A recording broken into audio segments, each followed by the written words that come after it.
When we hear that a couple live 11 time zones apart and can afford to come together only once in a long while, it's natural to offer sympathy for the pain.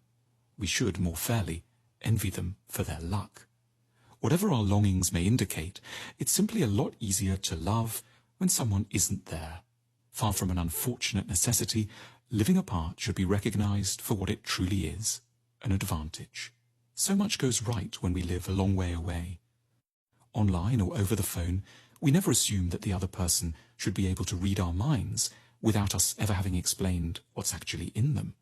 We accept that we'll have to describe our days, as well as our desires, in words and pictures. We can't help but do that thing that holds couples together: communicate. We accept that the other can live without us, and therefore make the effort to be the sort of people someone would freely choose to be with. We work at it. We can benefit from what jealousy otherwise prevents us from admitting: how much it helps us to feel like desirable, potent people, to be able to go out and flirt with someone else for a while without too many questions being asked. In other words, how profoundly loyal a whiff of surface disloyalty helps us to be. Apart, we appreciate. It's a strange quirk of our minds, but we only ever notice what's missing: the money we don't have, the weather we long for, the car we don't yet own.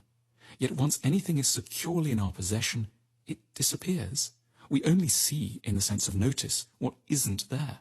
The best way to lose ownership of something is to own it, and the surest way to forget your partner exists may be to ensure they're beside you every night. When we're apart, we can sample the gentle suffering of loneliness over the intense rage of suffocation. We never have to find out how much it can tarnish love to be with someone who has a different idea of a cutlery drawer or the correct way to suspend a towel. Too often, when we're cohabiting, we locate the difficulty of our relationships in a very erroneous place.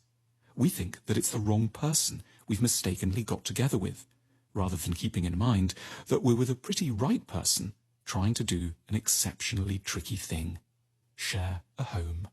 It may, in the end, strangely, just be a lot easier to love than to share a bathroom. Our love stories are suffering from a mistaken cultural hierarchy. Just as the book is often wrongly thought more important than the essay, so the live-in relationship is too readily assumed to be superior to the long-range version. And yet, without ever meaning to do so, the long-distance relationship may simply, despite all its evident challenges, throw up some of the absolutely ideal conditions for true love to thrive. We should be wise to imbibe a few of the lessons life normally only teaches us when they're in Sydney and you're in Vancouver, and carefully import them into our lives, even with the people unfortunate enough to be right next to us.